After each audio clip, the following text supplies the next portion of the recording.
Bonjour, je vais vous montrer une autre utilisation possible des textures procédurales. On va essayer de représenter un métal rouillé. Donc je vais éditer le matériau. Voilà, je vais en fait définir deux couches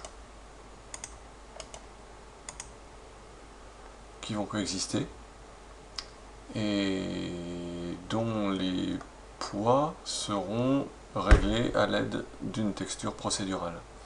Donc la première couche, ça va être les parties du matériau qui ne sont pas rouillées, donc les parties métalliques, donc métal, qui dit métal dit pur spéculaire.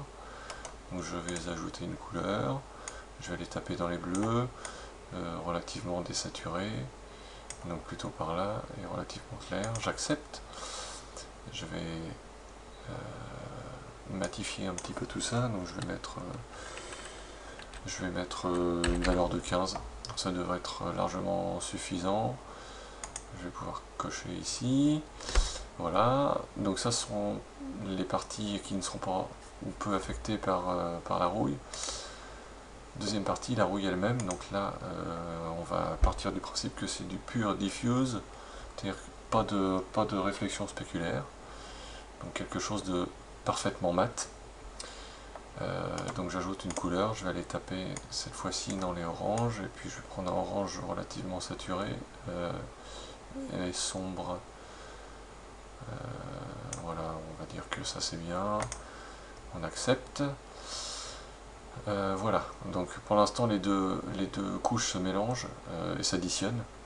Donc on va régler les poids, donc on clique ici, je supprime les couleurs par défaut et je vais ajouter mes textures procédurales. Je vais reprendre le Windy Texture, ici et ici également.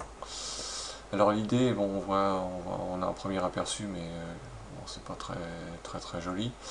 L'idée c'est que les zones qui seront occupées par la couche 1 ne devront pas l'être par la couche 2 et inversement. Donc il va falloir inverser ces deux textures. L'idée quand je regarde la texture ici, ça va être de dire je voudrais que ce qui n'est pas enrouillé soit plutôt ces zones là qui pour l'instant sont sombres. Donc je vais aller éditer la texture procédurale, je vais simplement inverser le low color et le high color. Donc du noir je vais passer au blanc, j'accepte, et du blanc je vais passer au noir, j'accepte. Donc bon, le résultat n'est pas frappant ici. Et je vais modifier un petit peu ces données ici. Je vais monter ici à 1 et je vais monter ici à 0,7 ou 0,63. Si je fais 0,6, ouais, on va rester à 0,6. Je vais faire la même chose ici sans toucher les valeurs de noir et blanc. Et donc monter à 1 ici et monter à 0,6 ici. Je vais appliquer, et puis pour ajouter un petit peu de fun, je vais ajouter du bump mapping et je vais ajouter en fait le même procédural ici, voilà. Dans la mesure où ce sont les zones rouillées qui sont censées être les zones abîmées, donc les zones plus basses, je vais laisser la texture telle qu'elle est, puisque en fait un bump map c'est une carte du relief. Les zones sombres sont en dessous du niveau moyen, les zones claires au-dessus du niveau moyen. Donc ça colle parfaitement avec ce qu'on veut. Je vais simplement baisser l'intensité, je vais baisser à 0,5. Ouais. Sinon ça risque de ne plus être très réaliste. J'applique. C'est à peu près tout, je ferme et puis je vais pouvoir lancer le rendu.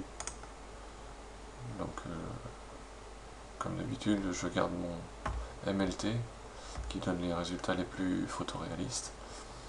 Voilà, et je règle mon nombre de threads au maximum pour que ça aille le plus vite possible. Je clique OK. Et c'est parti pour quelques minutes à quelques dizaines de minutes de rendu. Voilà, on se donne rendez-vous un petit peu plus tard.